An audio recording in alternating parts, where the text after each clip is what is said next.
Yeah. Okay. Mm-hmm. Okay. Absolutely. Good questions. Yeah.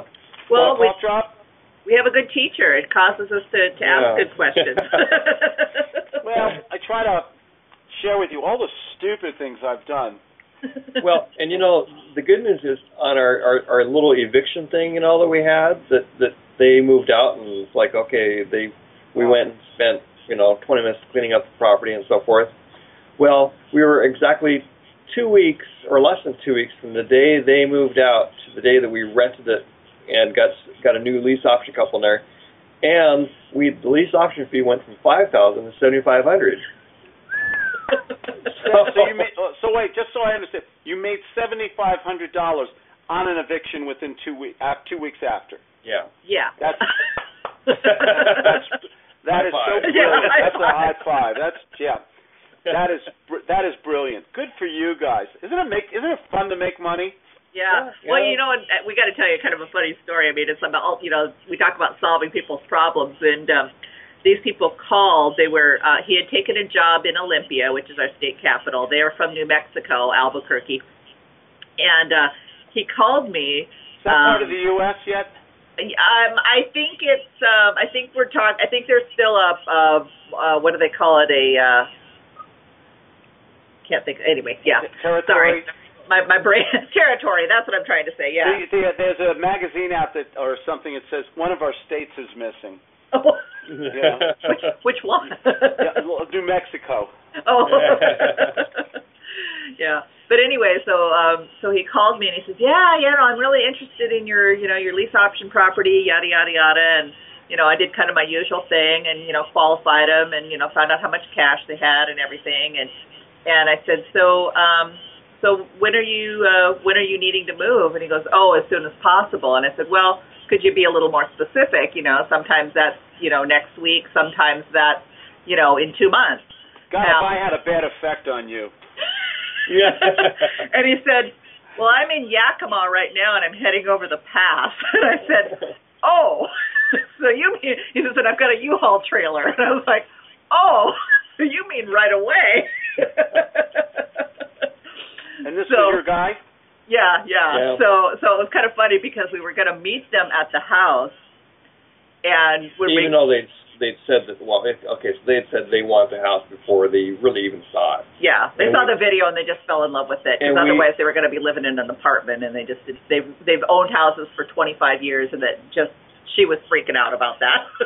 And we started the background check right away, and think everything's come back, good and clear and everything else. And so when we went to meet them at the house, they actually said we're going to take the house. I'm like, well, you haven't seen the inside of it yet. Well, we've seen the video,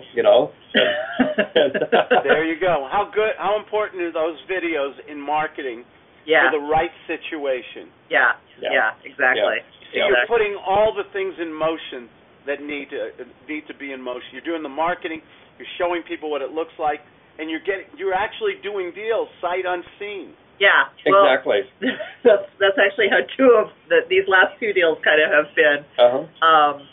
So we showed up at the house, and they weren't there, but their truck and their U-Haul trailer were there. And they had two little lawn chairs sitting out in the front yard looking over the lake. They said they had spent 2 hours there just soaking it all up, and then they went into town for dinner. That is, oh gosh. So it was a perfect storm. It was a perfect storm, absolutely. And the guy's employed and everything like that? The guy's that? employed, yeah. He actually came up he wanted to get out of New Mexico, and so he just started looking, and he got a new job that he's starting this week in Olympia, which is about 20 minutes away. And I'm not sure if she's going to get another job again, but they both had been employed. So yeah. This is beautiful. Yeah. So I love it. So can I be so bold as to ask how much you're making per month on it too?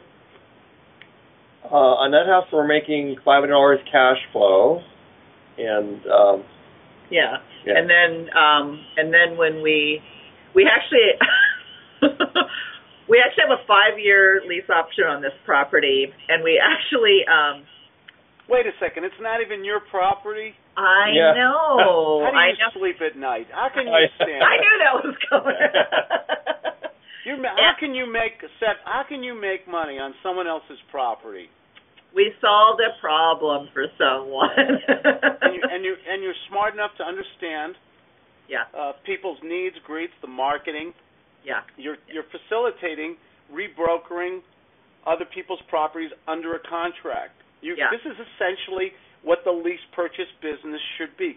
Good homes, good neighborhoods, good gut selling and negotiation. Lock it up, turn it over. You hit a bump in the road. You made. I hate to say this. You turned chicken shit into chicken salad. Some people would say lemons into lemonade, but that works too. I'm sorry. Horrible. I apologize. I'm teasing you. It's Claude being Claude here. The New York comes out. But the beautiful thing is you understand how our economy works, competitive trade and negotiation, buying and selling. This is how America works. Right. If someone had a problem marketing the home or didn't want to deal with the management, you stepped in, you remarket it at an upfront profit and a per-month profit. Mm-hmm. And a back-end profit. Yep. This is just good old American ingenuity here. Bravo. Yeah. Yeah, so actually we'll make about $40,000 on the back end. How do you sleep at night? Oh, I know. It's rough. Yeah. It's horrible. rough. Yeah. Well, somebody's got to do it. Might as well be you. I know. That's right. I know. Right. Well, and on the other property, that was on the Camino Island. That's the one